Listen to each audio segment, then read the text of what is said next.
Does every great painting need a deeper meaning? That's a question I will try to answer in this video. I will do so by analyzing one of the strangest paintings you'll ever come across, Strandgade 30 by Danish painter Vilhelm Hammershoi. On my channel, I have analyzed dozens of paintings that hide mysteries using clever symbols. Sometimes, art historians still debate elements that were painted hundreds of years ago without reaching a consensus. For over a decade, this Danish painter created more than 60 paintings of the same apartment.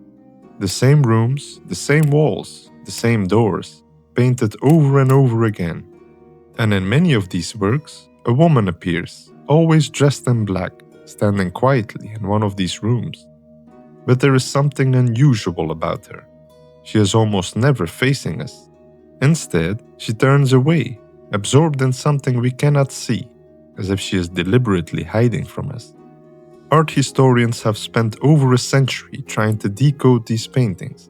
They have proposed theories about hidden symbolism, psychological trauma, and secret meanings buried beneath the surface. Does this painting hide a secret we simply cannot see at first glance? Is there a reason why the woman rarely faces the viewer? And why did this artist paint the same apartment interior dozens of times? Let's take a closer look at Vilhelm Hammershoi and this painting titled Strandgade 30, and why it might not be what we think it is initially. Vilhelm Hammershoi was born in Copenhagen in 1864 into a cultured upper-middle-class family. He studied at the Royal Danish Academy of Fine Arts and later with the painter Peder Severin Krøyer. By all accounts, Hammershoi was an exceptionally quiet man. In other words, he barely spoke. He once described being in a group as feeling like a fish among strawberries. This line might say as much about his wit as about his personality.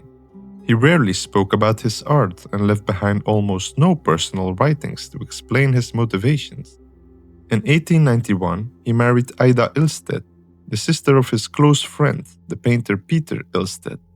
The couple had no children, they lived quietly, they rarely socialized. And in 1898, they moved into an apartment at Strandgade 30 in the Christianshavn district of central Copenhagen. This address, which dates back to the 17th century, would become the center of Hammershoi artistic world for the next 11 years. It was an old merchant house with large windows and tall ceilings.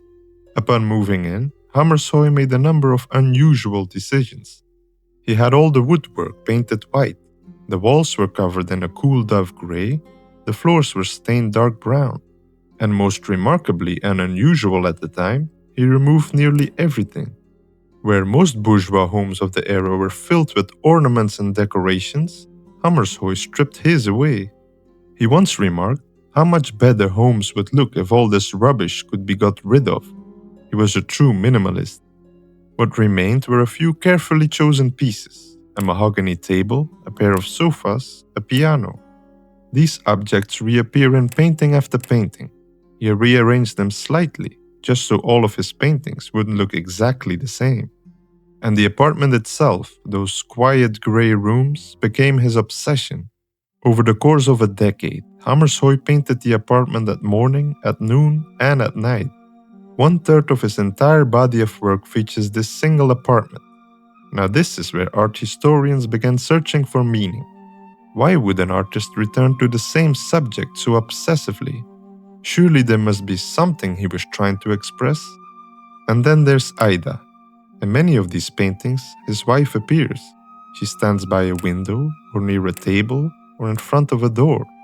But almost without exception, she is turned away from us. We see the back of her head, the curve of her shoulders, the black fabric of her simple dress. Yet, and this is definitely the most intriguing part, we almost never see her face. What was he trying to hide? Or perhaps I should slightly reformulate that. What was he trying to say? Some art historians have proposed a psychological explanation. In the rare paintings where Ida does face the viewer, some observers have noted that her expression reveals what one critic called a troubled soul. Her stare seems distant, full of melancholy, even ghostly. This instantly brings up the suggestion that Hammershoi painted her from behind to conceal something painful. Others have suggested the paintings reflect the isolation of their marriage. They lived quite unusually for the time as they were together constantly. Unlike most artists of the era, Hammershoi rarely traveled without Ida. A writer who met the couple described them as forming a rare and beautiful unity. Could it be that the turned figure represents the universal feeling of loneliness, even for married people? Others have looked for art historical meaning to explain Hammershoi's peculiar paintings. The Danish painter was deeply influenced by Johannes Vermeer, the 17th century Dutch Golden Age painter who also often painted solitary women in quiet interiors. His version of Ida reading a letter looks strikingly similar to that of Vermeer depicting a reading girl. But Vermeer's women usually allow us to read their faces. We can sense their emotions. Apart from his tribute to his Dutch colleague, Hammershoi usually denies us that access. His female figure withdraws. She refuses to show us what she's up to, and it has been suggested that this was the entire point. All of these interpretations are compelling, but then I discovered something that changed my perspective entirely. In 1907, Hammershoi gave one of his only recorded interviews. When asked what made him choose his subjects, he did not speak of symbolism or psychology or hidden meaning. Instead, he said something remarkably simple. He said, "What makes me choose a motive is the lines in it, what I would call the architectural stance in the picture. And then the light, of course. It is naturally also very important. But the lines are almost what I am most taken by." He also said, "I have always thought there was such beauty about a room like that, even if there were no people in it. Perhaps precisely when there were no people." When I read these words, I began to see the paintings differently. Hammershoi was definitely not encoding secret messages into his work. What if he simply loved the way light fell across a gray wall? What if he simply liked to paint lines? What if the turned figure of Ida was not a symbol of alienation, but simply a compositional choice? A form that completed the geometry of the room without demanding our attention. In 2005, Michael Palin made a documentary trying to uncover the mystery behind these paintings. He traveled to Amsterdam, to Copenhagen, to the very rooms where Hammershoi had worked. And at the end of his journey, he arrived at a conclusion that I find both frustrating and profound. The gist of it is that Hammershoi never really meant to add a deeper meaning to his paintings. This is what he painted. You can either like it or not. Hammershoi died of throat cancer in 1916 when he was only 51 years old. One of the paintings he completed during the final years of his life reverses the scene. Interior with an easel, Strandgade 25, depicts where the artist sat when he painted.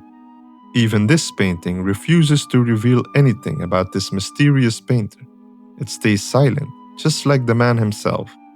After his death, Ida lived for over 3 more decades in near obscurity.